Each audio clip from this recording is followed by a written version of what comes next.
Hello everyone, welcome back to my channel. In today's video, I'm going to talk about how to let go of resistance and actually manifest everything that you want.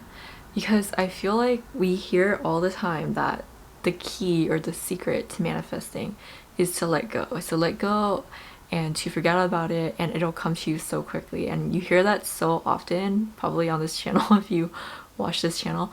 But sometimes it can be hard. It can be one of the most difficult thing about manifesting is to let go, because typically you start with envisioning and immersing yourself in the experience of having what you want, whether it's a physical item or an experience, and you think about all of the feelings and emotions that you would have, and you get really excited and happy and just in your feels about it.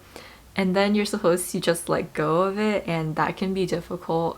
I know I sometimes find it difficult to let go, especially of some of the bigger things I want to manifest, or the one thing I want to manifest the most, because I kind of think about it all the time. So I'm going to talk about a few ways that you can let go easily so that you can manifest instantly. Now, the first step is to really address where the resistance is coming from.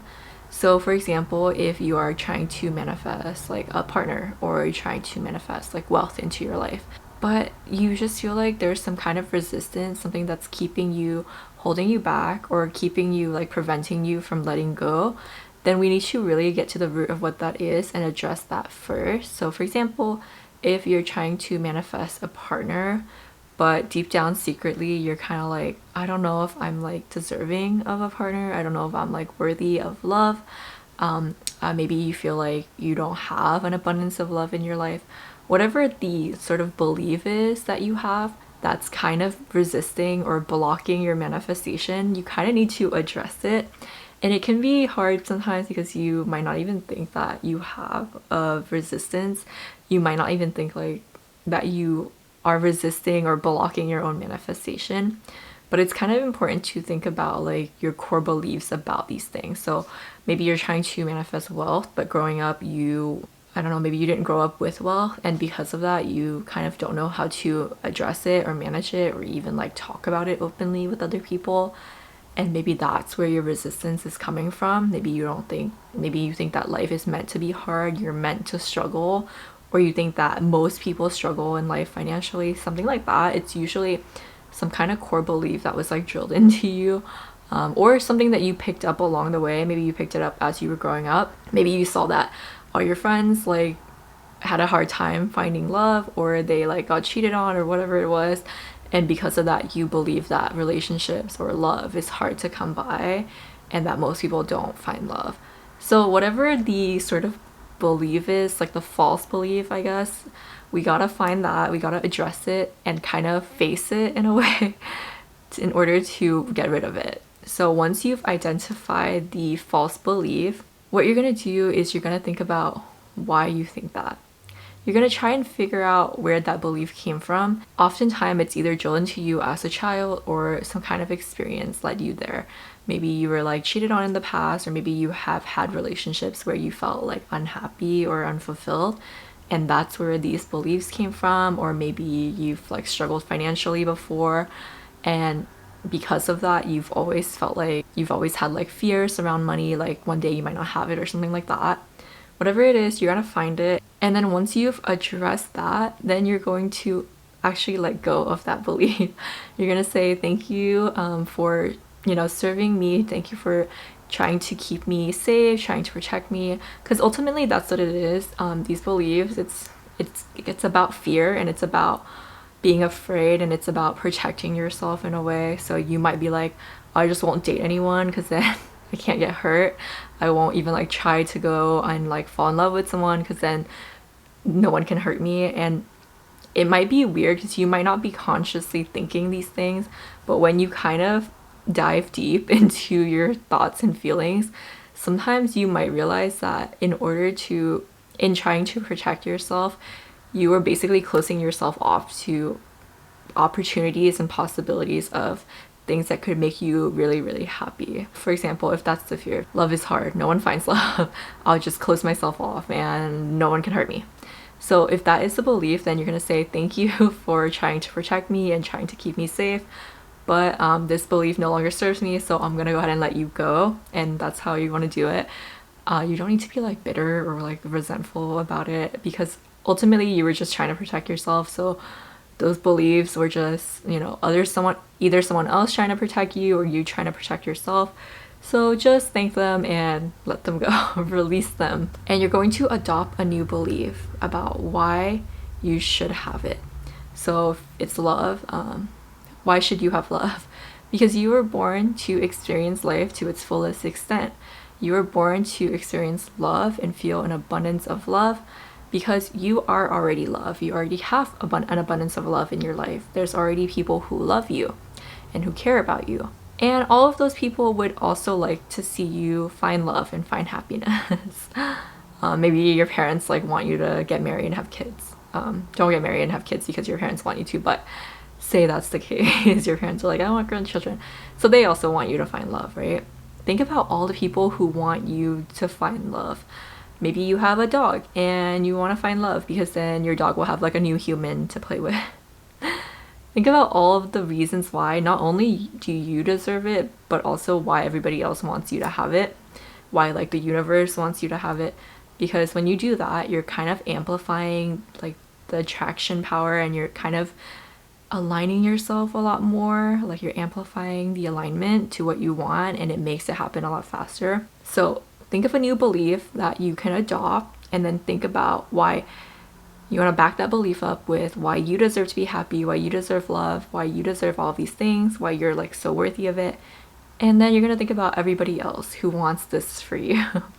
So in a way, you're basically adopting a new belief that you deserve it, you were born to have it, and you want it, but also everybody else also wants you to have it, and the universe and God and whoever you believe in also wants you to have it and wants you to be happy and live life to its fullest extent. So that's one way to let go.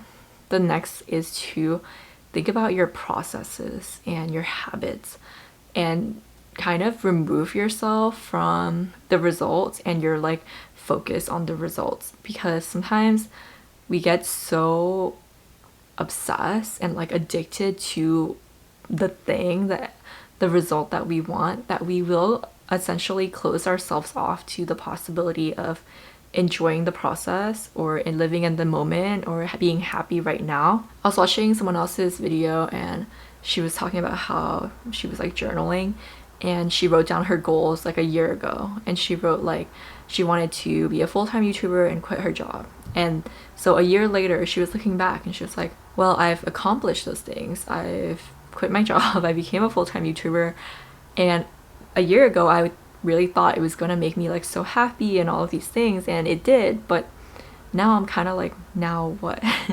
Because that's always what happens. You get to the end result, you get to your goal, you're happy for like a month or two, you're like really, really excited, and then what happens is you get used to it. It becomes a part of your life and it's no longer special, and you're kind of like, now what? Because you thought it was gonna make you so happy, but it doesn't always. So what you need to do instead of thinking like relying on the end result to make you happy, so you need to realize that you have the power to be happy now. You have the power to feel accomplished and happy and fulfilled right now and loved.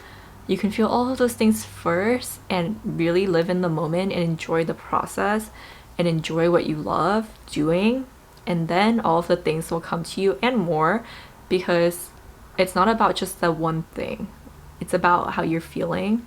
It's about feeling good and attracting things that will make you feel good, so that you continue to always attract things that make you feel good. Because whatever that one thing that you want the most in the world is, that you think is gonna bring you like endless joy, and once you have it, you're just gonna be so happy. Well, once you have it, you will be happy, but at one point you'll get used to it. And what we need to focus on is being in a state of happiness and gratitude all the time, rather than only when we have the thing that we wanted to get. So I bring up this example all the time, but let's say you want to be a successful photographer, that's like your dream, or you want to be a writer, that's your dream, and you think, well, once I have like a best-selling book, I'll be really happy. Or you think, once I have like a piece of art sell for like this amount of money, then I'll be really happy and I'll be done. So you might think that, but then once you get there, once you get your best-selling book, or once you get your piece of art that sells for whatever amount you wanted, you're gonna be happy. You're gonna feel like all of the feelings that you would think you would feel. But what happens after 2 or 3 months is you're gonna get used to it. You're gonna be like, oh yeah, I'm a best-selling author. Like, that's just who I am. That's just normal life. It's nothing exciting. It's nothing new. It's just who I am. And it's gonna feel like normal again. You're gonna level it out. You're not gonna feel like excitement and joy, and you're gonna need to create a new goal. And then you're gonna be like, oh, this new thing, I'm for sure gonna be like supplied with endless happiness once I have it. But that's really not how it works. The key is to find joy in the process and in the journey. So essentially what you want to do is find joy in writing, find joy in taking pictures, find joy in the action, the hobbies, the process, rather than finding joy in the results. It's all about the way that you think about it. Sometimes we think that like we have to work really, really hard to get what we want. So we might think like, oh, I have to work really, really hard. I have to write a lot. I have to take a ton of pictures. It's gonna be really hard work. Because that's what we were all taught like growing up in school by our parents. We were taught like hard work. You gotta work hard. The way that you think about it is really important, because if you're thinking about what you love doing as hard work, then it's not going to be enjoyable, and you're going to be like, it's just something I have to get through to get to the end goal. But if you shift your mind and you think about it in a sense of, hey, this is what I love to do. I want to be a photographer because I love taking pictures. I want to be a writer because I love writing, because I love being creative. I love creating content. I love creating art. And it's like an outlet for me. If you think about it in that sense, then you're gonna realize that you don't need any kind of results to be happy. You can just be happy when you're working on the process, when you're doing the habits of who you want to be, and when you're creating. That's when you're happy and in flow, and not necessarily when you're at the end result. Okay, that's it for today's little video. I hope you liked it. If you did, be sure to like, comment, and subscribe. Let me know what you want to see next, and I'll see you next time. Bye!